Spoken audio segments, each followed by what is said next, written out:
evening, everybody. Good night, or no, good evening, I think is what you say when you say hello.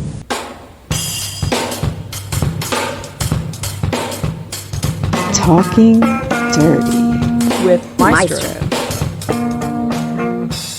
Not just numbers, Not just stats. it's about what they mean. I'm going to send to you the information. Talking Dirty. Hello and welcome to Talkin Durty with your boy, me. Okay, so here we go. Let's talk about the scoring thing. Let's talk about how it plays into the roles of what might become wins and losses without conflating the two. Promise not to do that. Scoring is an important element of the game, both individually and as a team. Hence, we have to score more points than the other team to win. But that scoring element is a product of other things that have to happen, and only one product.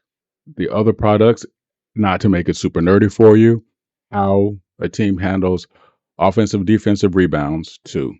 Transition offense to transition defense to transition offense, the scoring in between, because there's 2 things that happen in between those particular moments: percentage of passes to assists, percentage of passes to open shots, percentage of passes into the paint that leads to shots, whether they lead into points or not, percentage of shots that end up in double possession opportunities, hence offensive rebounds, but not just offensive rebounds where you put the bunny back in the basket, but offensive rebounds that allow you to reset a play.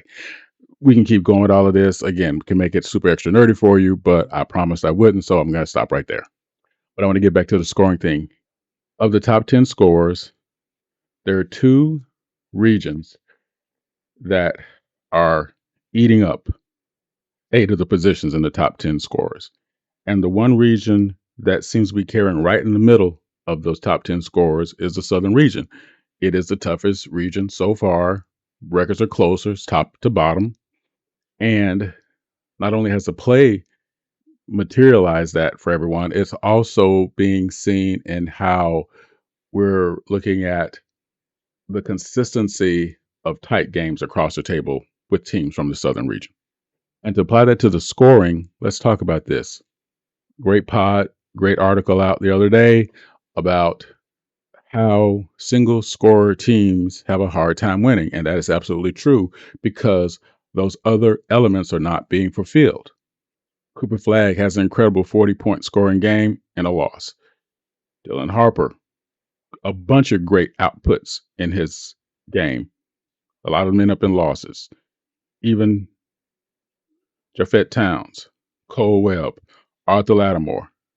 You see where this is going, right? I'm not going to keep calling it out because they're not doing anything wrong. They're doing their job. However, what needs to happen on the other side is this. How does a team support a single score dominant platform in order to turn that into greater team success? And that success can include wins. 3 things need to happen. 1, it starts on the boards. Particularly when that player shoots, there should be at least 2, if not 3 jerseys headed to the rim to get the rebound and either convert them directly from an offensive rebound or reset of the possession. 2, there needs to be plenty of off-ball weak side movement to allow freedom as the teams collapse upon the dominant scorer, to allow them an opportunity to get a pass to them in order for them to fill up points on the backside, and then that opens up the floor even more for other players. And 3, quite frankly, everyone needs to be banshees on defense. That means nothing gets past you, nothing gets in front of you, nothing gets around you. You're always running the help side. Some coaches, like myself, would rather see a team make the physical error of overrunning for help side protection than standing there and watching the play happen. I'd rather see you try and fail than not do anything because you're not sure what to do. The mental errors are unacceptable. And we're going to talk about how to address those on the other side. Hopefully those particular elements can help you as you look forward with your team to make plans to see what you can do when you have a player who is mega scoring dominant, how you can support it, how you can make it happen, how you can make it work. Holla at your boy. Let me know what you think. And by the way, since you're here, why don't you catch me on the other side?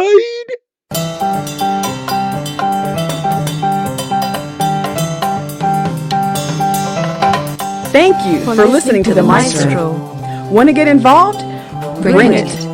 Drop in discord.gg/SimWorld Hoops. If you have the brain, join as a coach.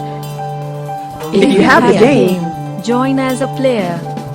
see the game, Be be the the game. game. Now, back to the Maestro.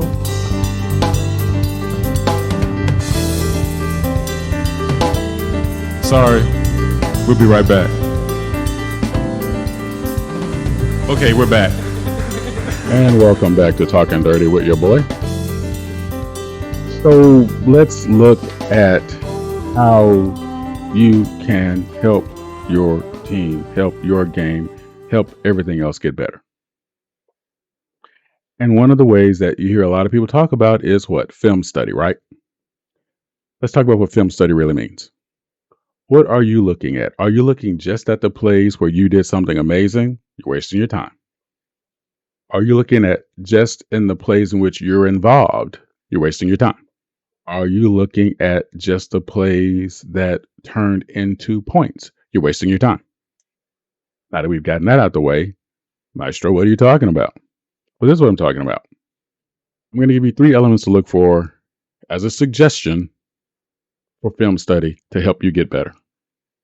1, look at tendencies, starting with yourself, then starting with the team.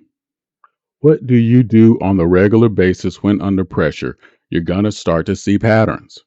You're going to see patterns for when you get the ball. You're going to see patterns for when you don't get the ball. You're going to see patterns for when you're playing from behind. You're going to see patterns for when you're playing from ahead.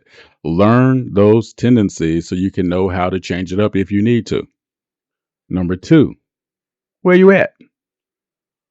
Where are you on the floor when we're talking about relationship to the play that's occurring, relationship to the ball when it's moving, and relationship to the call of the play in terms of what is being set up, what is being run, what is going on? Where are you? Are you involved? Are you active? Just because the play might be occurring on the opposite side doesn't mean that you're not doing anything on the weak side. And I cannot imagine a single coach in the history of coaching that wants a player sitting out there eating a picnic and watching a movie. You're on the floor for a reason. Work. And the one thing that is the hardest to teach players, particularly of a younger age, look at your worst moments. Look at when you got beat. Look at how you got beat. Look at when you missed a rebound. Look at when you made a bad judgment on a play in response to a pass. Look at those moments. Go back into your mindset of when that happened on the floor. Why did you make that decision? Why did it not work? That is how you make yourself better, because now you know what happens in those bad moments. You know you now have the tools to not let those moments happen again. And then eventually, if you want to hang out with your peeps, you want to look at the time you did that 360 dunk. You want to look at the time that you did that over-the-shoulder pass that turned into an alley-oop that was actually a 3-point play because you did it from your own free throw line. Fine. And then you can take yourself serious and everybody else goes away. Hopefully that helps you get a look. Hopefully that helps you get a check-in. What other elements you think you should look at when you're checking out film? You know what's up. Holla at your boy. Go on and give a yell. Go on and say what's happening. And while you're doing that, let your boy know, what is it with all these new perfumes that are lotions that I'm supposed to be rubbing on my body because my crotch smells bad? Like I need to talk to somebody.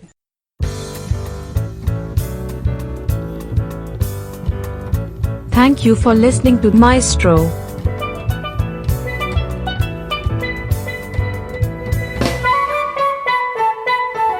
Thank you again for checking out Maestro. Drop a tag below and give us a piece of your mind. See you next time.